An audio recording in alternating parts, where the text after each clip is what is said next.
Welcome to the Virtual CPA Success Show, where we're 100% focused on helping service-based businesses achieve success. Are you a business owner interested in learning how to scale your business? Has your business reached over $1 million in annual revenue? Then this podcast is for you. Welcome back to today's podcast. So we are doing a sequel podcast, and as with most sequels, no one wants to show up to the theater and be in the movie and be asking a ton of questions because they missed the first one. So we are going to start with a recap, and we are joined once again by Josh Jeans, and Josh is joined by his fellow HR guy here, Zach Montroy. So we have our two HR people and Jody once again. So in order to not make you have to go back and listen to the first one you haven't already yet, Josh, you want to kind of give us a recap of what we talked about last time? Yeah, absolutely. So we really zoned in on recruiting last time, talked about how that environment is changing as of late, and particularly in COVID-19 in the last 18, 19 months, how that's changed things. Kind of talked about how a lot of people have more options than they've had before. A lot of people in the last year and a half have really taken a step back to reevaluate what do they want and what sort of style of work do they want? Do they want to pivot industries? And how, frankly, that's causing a lot of folks to be non-committal in this process. And we're still trying to sort through and figure out what do we do to engage with those people to make sure that they know what they want as they move forward and join them along with that. So I'm going to kick it over to Zach and see if you wanted to add any more thoughts on recruiting before we kind of move towards retaining people and rewarding them. Yeah, that you all did a great job with the podcast. I feel like I need some popcorn since you talked about being at the movie with this. Yeah, I mean, I think it goes back to control, right? 2020, none of us had control over anything. Like, we were just white knuckling it, trying to get through the year. And I think, all of these companies went from, we can never do our work remotely, to we have to do our work remotely. And so, to stay viable, we had to send our workforce to working from home. So all of a sudden, there's a ton of options. Like, the economy kind of got more secure and more stable, and companies started hiring again. And I think for many people, like, looking at the psychology of it, I've got some control over this aspect of my life, and I want a fresh start. And so we have just seen a lot of people not leave jobs, but go to jobs. Like, this just seems like a really good opportunity and a great fresh start. And like, I can kind of maybe forget about the pandemic a little bit and move on. In the interest, I think that the biggest, most interesting thing that I've seen is we have seen Great Resignation. Yeah, that's this year. We've seen so many people change jobs, and yet across the board, HR executives are saying we are seeing less job applicants than we have ever seen before in our careers. So we've got this whole group of people moving jobs, and people are not applying for jobs. So what does that mean? Like, the entire way that we recruit has changed overnight. Like, we're having to really go out and market ourselves as a good employer. And we have won a ton of awards on being a place to work. But like, we've had to go tell that story and really do way more outreach than we have ever had to do in the past. And I'm hearing that across the board. And so I would say, like, if you're listening to this podcast and you go after any of our employees, we will hunt you down. I'm just kidding. We really will, though. But we're seeing, we know who you are. Great companies are having to go out and tell their story to people and say, like, hey, is this the kind of work that you would be motivated and, energized to do? Would you like, does joining our team sound like something you like? Because we're seeing not a ton of people looking, but a lot of people moving. And so that sort of outreach has become more and more important these days. I guess my question is on now that we've kind of talked a lot about the recruiting side, rewards are kind of the big topic. How do you reward your people? What are the different types of rewards that you can give to people to keep them, on the team? Because rewards and retention kind of go one-on-one for a lot of ways. And again, not everybody's motivated by money. Actually, there's a lot of studies saying hardly anybody's motivated by money, which for a lot of us owners, that kind of astounds us a little bit. You kind of think back and say, why wouldn't you be? Why would you work? That type of thing. So if you could kind of, either one of you, Josh or Zach, if you kind of hit on the ideas on why do people stay at their jobs? What's the number one reason they stay at their jobs? And if there's any quirk in that's causing them to leave, how can we reward them or keep them on the team? Yeah. Josh, do you want to take a stab at that first? Yeah, for sure. Well, I think I think Exactly. Jody, what you said is true, that I think kind of an old adage of if you just pay somebody more, they'll stay, and they'll stay forever if you keep incrementally paying them more and more, is not true. And we have to face the reality that people work for money. People don't show up to work because it feels like a family and because they love what they're doing. We hope those things follow, and that the culture pieces follow, and all the non-compensation reasons that somebody would stay come in line. But I think we have to kind of hit the nail on the head and acknowledge that compensation is really critical. And for us here at Summit, we want to make sure that we are at or above the industry norm in the way that we compensate people. And I think that does go beyond just what we're paying them. There's been a couple, I don't know how you would articulate this, maybe LinkedIn influencers who've been sharing this poll. Like, it basically says, would you rather make a salary of $120,000, or would you rather make a salary of $90,000 and list like 10 crazy benefits, like free childcare, 401k matching, free health insurance, dental, life, $50 a month to your favorite charity, your Spotify, all these things. And people just overwhelmingly choose that option B, that smaller salary, but it's got all these other benefits. And I think that's because those extra benefits are a nod to the culture of the company you're coming to, and that we want to see you not just as an employee, a warm body who sits in a seat who does the job and we give you this many dollars, but we also want to be thinking about what's your family situation, what sort of nonprofits are you passionate about, do you care about, what sort of playlists do you keep on Spotify? Like there's lots of other parts of life that we want to engage with besides somebody's income. So I think we do have to face that, but you're right that that's not the whole story anymore, how it may have been in the past. Yeah, one thing. How big do you think that story is, though? Say it again. How big is that story, though? So how important is the wage? Would they have done it for 80,000 in your scenario? I mean, or with 70,000, or do they? How do you find that hot number? I guess the number that is going to keep somebody. That's a great question. I think it really is going to depend on the individual. It's part of why we're seeing people slowly we have a lot of people making moves, but like Zach said, we have very few people applying. So if you think about how does that math work out, it means that people used to have to apply to 25 jobs before they got an offer. Now they're applying to maybe 5 or 10. And they're sending out less applications. But really, I think what we see is nobody wants to make a backwards move when it comes to their income. There would have to be some other like really large circumstances involved. And maybe for some people that is at a place like Summit, the opportunity to work remote. Somebody might be willing to take a lesser salary because they just got 2.5 hours a day back in their life from their commute and all the expenses that are associated with that. So from what I'm seeing, I think that is pretty highly individualized. And I hear that a lot kind of in, as I'm screening people and talking through what are your expectations, really people don't want to move backwards. I think people are even open to a lateral move as long as they see a path forward to continue to grow, but nobody wants to go backwards.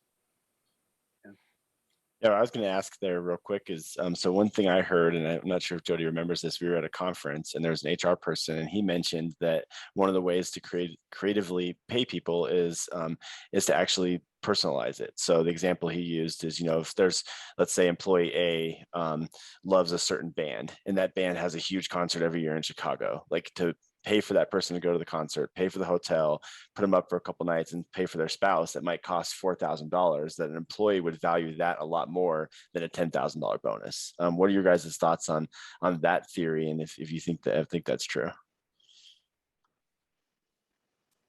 Zach, I'd love to hear your thoughts. Yeah, I think there can be some good in that. Obviously, I'm not a tax guy, so like you got to be careful of like the legal ramifications from gifting and all of that. But the one thing you have to watch out for there is equity and making sure that you are not. And the reason I say that is I've seen some owners of businesses like, this person's my favorite person on the team, and so I go do this for that person, and then there's like all these other people that you haven't done anything for, and so there's that like you're going to create a different problem there. But I also think like personalized gifts can be very, very important, and I would say like that is something Summit does extraordinarily well. Like on your anniversary, you're getting chocolate, and like, I mean, honestly, like my kids see something from Summit CPA come in the mail, and like, I won't lie, on my birthday, I was like, no one check the mail. No one is allowed to check the mail because I knew there were going to be some yummy candies that I didn't want to share. So I think like that can be a good thing. Make sure that you do it well would be my like the HR caveat that I would give to that. But I think like in the personalizing pay category there as well, you know, everyone is working from, not everyone, most companies have a remote or flexible option now. So that is not nearly as much of a benefit that we're able to tout there. But I'll tell you one thing that is our education stipend and our remote work stipend. So we have all these companies out there right now who are asking people to work from home, and there's expenses that you incur as part of that. And we've been, I mean, Jody, Adam, we've been doing this for years where we give you money and say, hey, if you want to pay your cell phone bill or your internet bill or buy a new desk, like this money is for you to build that office, like knowing that you're going to have some expenses there. And if you want to go on a trip for an education conference, awesome. Like we're giving you flexibility. I think that is one of the biggest benefits you can give people right now is like flexibility and options. And I think that that's been a huge advantage for us. Did I just crush your dreams, Jamie, on the two stipends?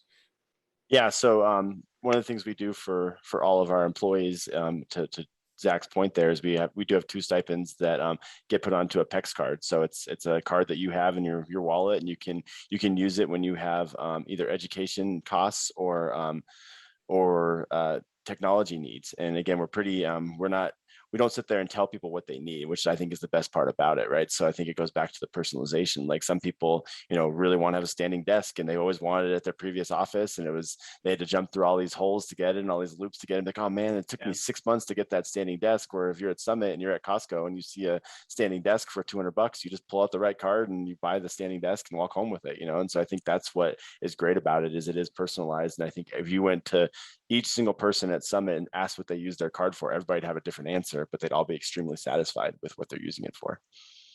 Yeah. So it kind of prevents them from having to wait in line or ask about the chair, right? Right. Yeah. Hey. Or like bureaucracy there too, right? Oh yeah. And the nice thing about it is kind of the side effect is that it relieves a lot of administrative issues. So, you know, we try to run the company on a small administrative team. And that's just one less thing that an administrative person has to worry about: ordering desks, you know, handling, you know, disputes between people, why someone's got this color chair versus that color chair, you know, whatever it might be.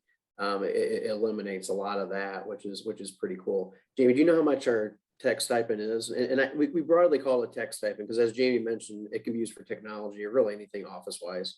It can be used for a chair. It can be used for a desk. Like Jamie mentioned, it can be used for really whatever. We don't monitor that. I believe it's $3,000 a year, isn't it? Isn't that the education side? I always get education and tech confused, but I think they're both similar in that amount for $3,000 a year. Yeah, and then with the education stipend, Jamie, how does that work? Yeah, same thing. So I think that, I have a card that I use, and the great thing about that again is the flexibility of it. So a lot of people, will get together and they'll go to a conference together, and they'll say, okay, this is a topic we want to learn about. We really want to learn about ESOPs, and there's an ESOP conference in Tampa. Let's go together down to Tampa, and 3 or 4 of us go and hang out and use that card for the conference, and really enjoy the luxuries you'd have to get a lot more approvals for at another firm, especially in the CPA world. And so I think that's part of it. But also, I use it for my Audible membership. So I have an Audible account that I use my education for, so that way I don't have to think about it every time I buy a book. I'm like, okay, I just add it to my Audible account, and that goes to my tech stipend. So a lot of people use it for different things. And again, I know I've always been a library guy. It's always just been easier to go to the library and wait for books, but sometimes you have to kind of wait for 4 months or 5 months for the newer ones to come on. If I need to buy a book, I just put it on my PEX card, and then it's in the mail at Amazon 2 days later. So I think that's the nice thing about the tech one, or the education one. Sorry.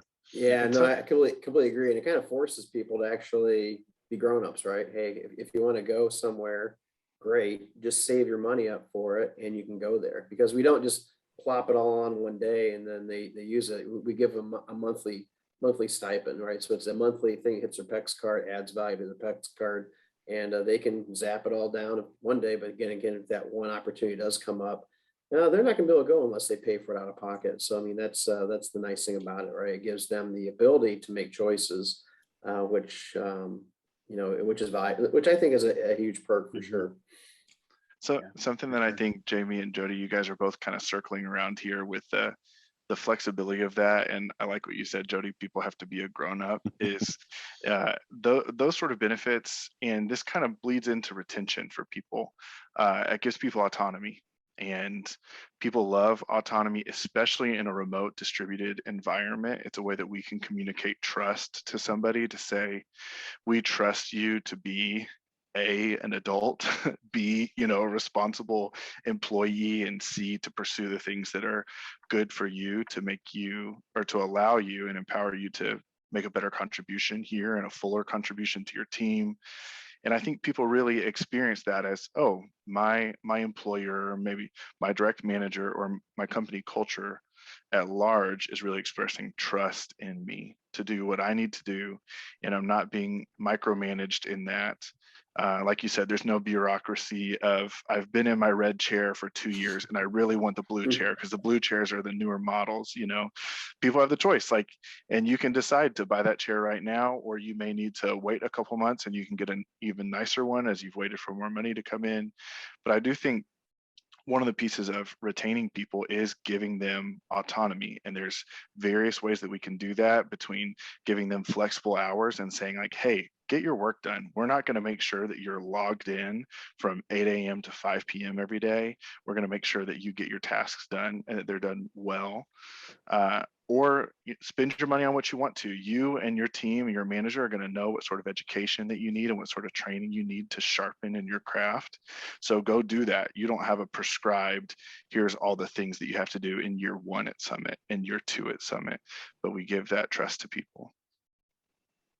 I think that, as a firm that's all over the US, the one thing that really I've appreciated is the way we handle those working hours, right? And I think what we've always communicated to employees, and again, I'm in the mountain time zone, so I'm a couple hours behind everybody on this call, but like one of the things that I communicate, and I know that the people in similar time zones to me communicate, is these are the hours I plan on working, right? For me, it's 9 to 5 on a weekday, right? I'm like, okay, these are the hours I'll be around, but if you need to get me at 7 a.m., just give me some heads up, right? Like the worst thing that happens to me is like I'll go into my office the night before and just kind of wrap up some emails and stuff, and it's 9 o'clock at night, and I found out, oh, Jody just added a 7 a.m. meeting for me tomorrow morning. That's the hard part, is like it's just the night before and I find it, so I think that's the kind of stuff that we really pride ourselves on, is that, okay, I understand that Jamie's schedules this, but if I give him a couple days heads up, he's going to come in for that 7 o'clock meeting if he needs to. And so I think that's the way we've always communicated, is make sure the people you work with know when you're around, know the hours you're going to be working, and that they're going to work. But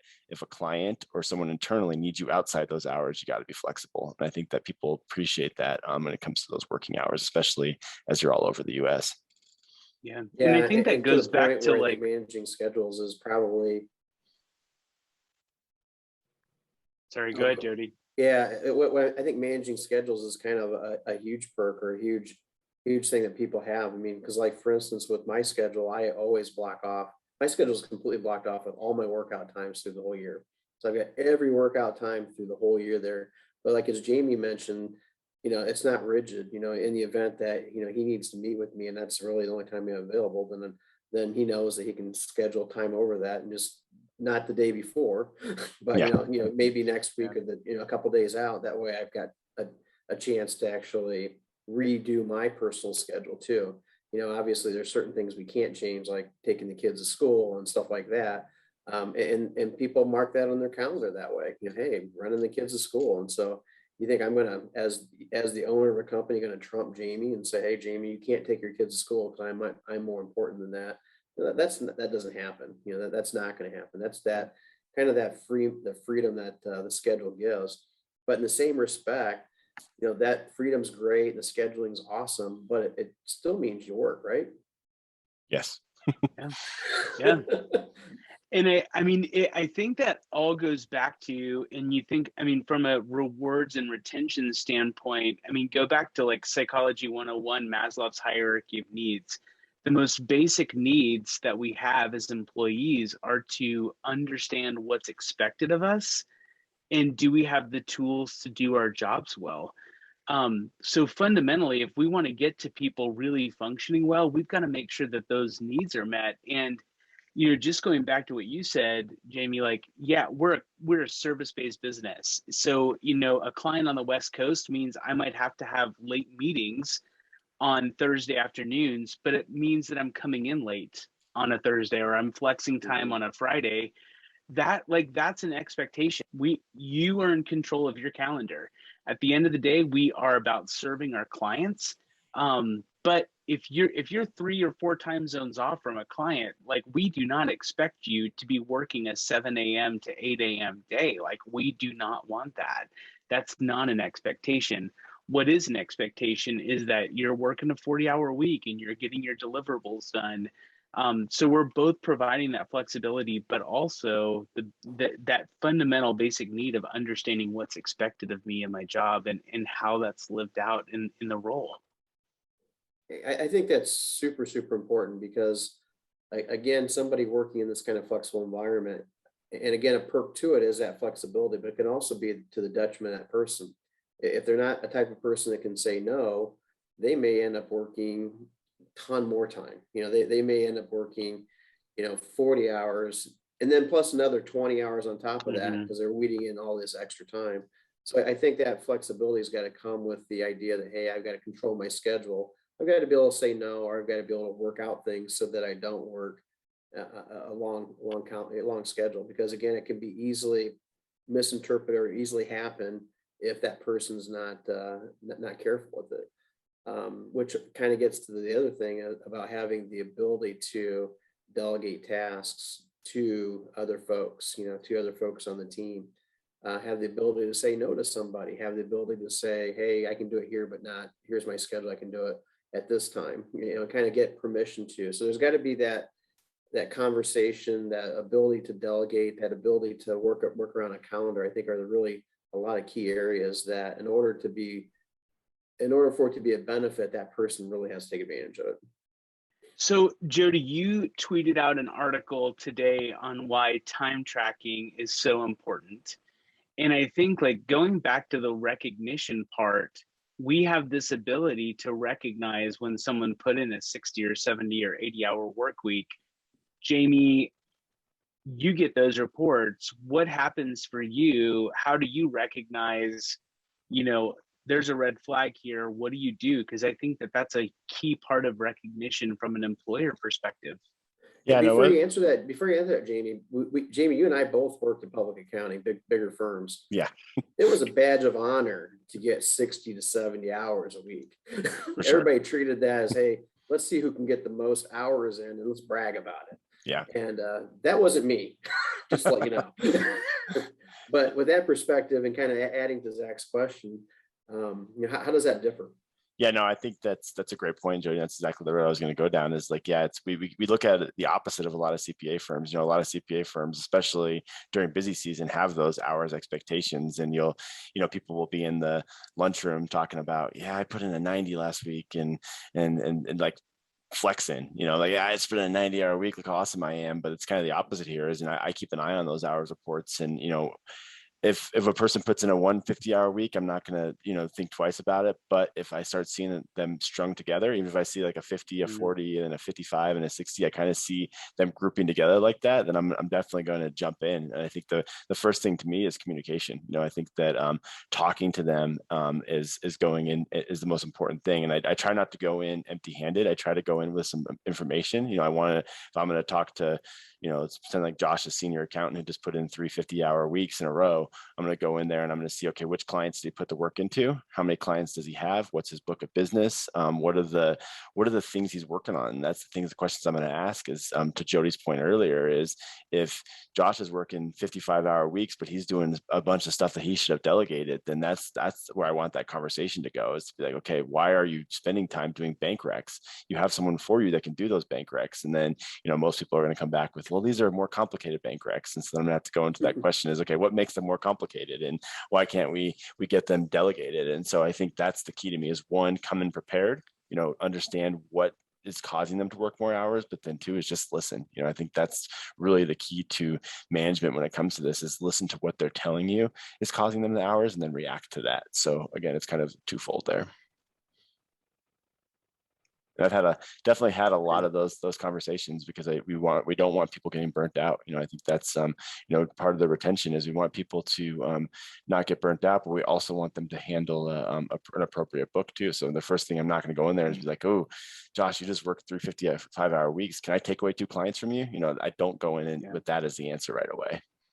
Yeah, that's good. And I mean, I think like going back to that pyramid of needs from an employee, like how do you keep great employees? Basic needs, and then from an individual perspective, are we giving good and clear, candid feedback? Are we encouraging people's development? Are we recognizing the good work that they do in an individual way, so that we're connecting their work to the mission of the organization, and to the clients that we work on? Do they feel like they're a part of a team? Are they connected with people on the team? Do they know that their job is important and critical? Do their opinions count? And then from a growth perspective, is someone talking to them about their progress? Do they have, growth comes at the edge. Are there opportunities for them to work and learn and grow through that work? Those are the people who are most engaged. Those are the people who don't leave organizations for the, shiny, $500 bonus. Like, those are the people who are in it. And so those are big alerts to us. Like when people are not connected, they don't have a friend at work. Gallup found that was a huge piece of retention. The employees who stay have a good friend in the workplace. And that has been challenging for us being remote, because we weren't able to have a retreat last year. Like that's a huge connection piece for us. To get to know and become friends with one another, because you have to be so intentional about that, over Zoom. Those are the things that we have to get creative and brainstorm and try and fail forward on. But when you think about the most engaged employees, you've got to work from basic needs through their individual team needs and challenging their growth.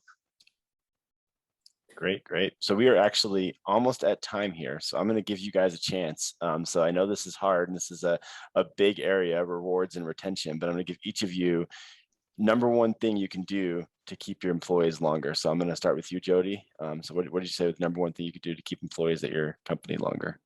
I think the biggest thing is just kind of show that you care, you care more about them than maybe the bottom line, or maybe you care more about them than, than something, you have a vested interest in them. One of the big things that we took an initiative for, it's been 4, 5, 6 years ago. I don't know how long, Zach, you've been here, but we brought Zach on to address that, so that, hey, they've got somebody on their side that they can consult to if, Jamie's a jerk and we need to figure out how to communicate better with Jamie, or the client's a jerk, how can we communicate better with the client? I think that was huge. And I would like in your answers, Josh and Zach, if you could kind of tell a little bit about what you do with the clients, or not with the clients, but with the team members, to make them feel that, hey, you are a benefit, you are someone that they can lean on, when they need to. All right, Josh, since you've been here a little less time than Zach, I'm going to throw it over to you first. Yeah, I think I really agree with what you said, Jody. My thought was like, maybe as cheeky as it is, you have to walk the walk and talk the talk. And I think, Jamie, what you were getting at earlier, if a leader in the organization sees that somebody on their team is consistently overextending themselves, we've got to come in. You can't only address somebody when they're working 30-hour weeks and never address them when they're working consistent 50-hour weeks. And I think the temptation is to think, I'm getting a lot of work and productivity out of this person, so I'm going to kind of just leave them to do their thing. But that starts to communicate over time that we think of people as resources to be used up and not people to be partnered with and developed and moved forward.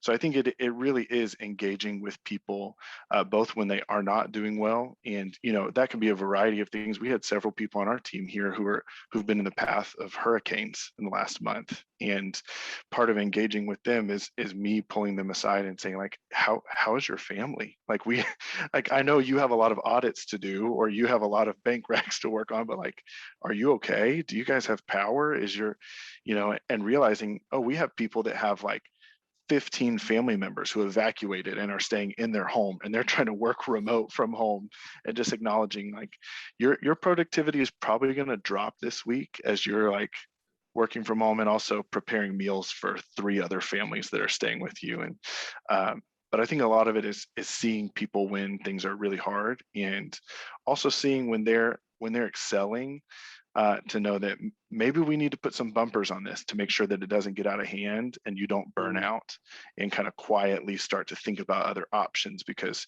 you're being so used up in your position. I think your point was perfect, because I think the other part of it too is it needs to be personalized as well. There are certain people that take pride in delegating and moving their job, and like if I see those people start creeping over 40 hours, I start to get concerned, right? Like, because they've worked really hard over the last like 3 years to get all their work delegated, and they've been putting in 40 hours a week consistently for 6 months, and now I see 42, 45, 48. Obviously something's changed in their schedule, and I know that because I know that person. And there's some people that it's just in their nature. They're going to work 55 no matter what. They just love it. They love their job. They're willing to do that. They're willing to put in 55. And so like, you have to just know your people a little better and know your people personally, because what works for one person isn't the same. So you have to make sure you keep an eye on each person individually. All right, Zach, last but not least. Man, thank you for giving me all this time to come up, and I hope it's a good answer with all the time I've had. But no, I love Jody and Josh. Those were great answers. I would say you have got to understand, like talking about personalization, understand everyone on your team's unique ability and best and highest contribution, and put that to work. Create a place where they can make a meaningful contribution, given their motivations and their unique abilities. Like, if I am getting to use my unique ability and giftedness on a daily basis, I'm going to love the work that I do. I'm going to be energized by that. I'm going to end the day like wanting to do more. Not that we should, but again, healthy boundaries are good. But like, that's the best and most meaningful workplace. And so that's what we want to create. We want to create a place where people can make that contribution, and we understand what their unique ability is to that contribution. And Jody, kind of going back to your question, so I'm an Enneagram 8, a challenger.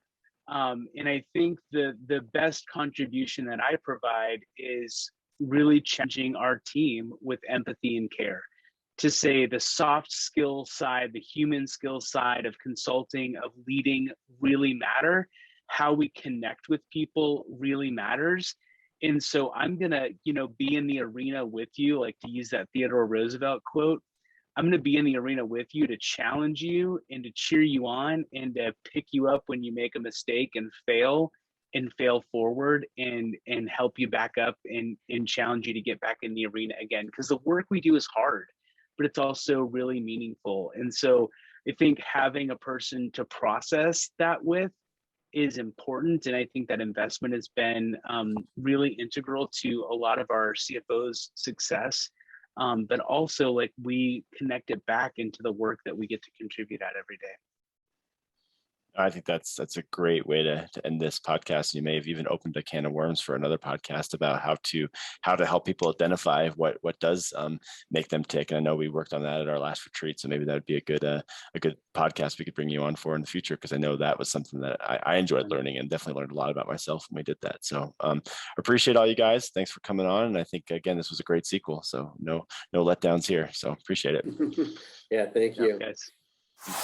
Enjoy this episode? Visit our website at summitcpa.net to get more tips and strategies for achieving virtual CPA success. We're here to be a resource in this ever-changing industry.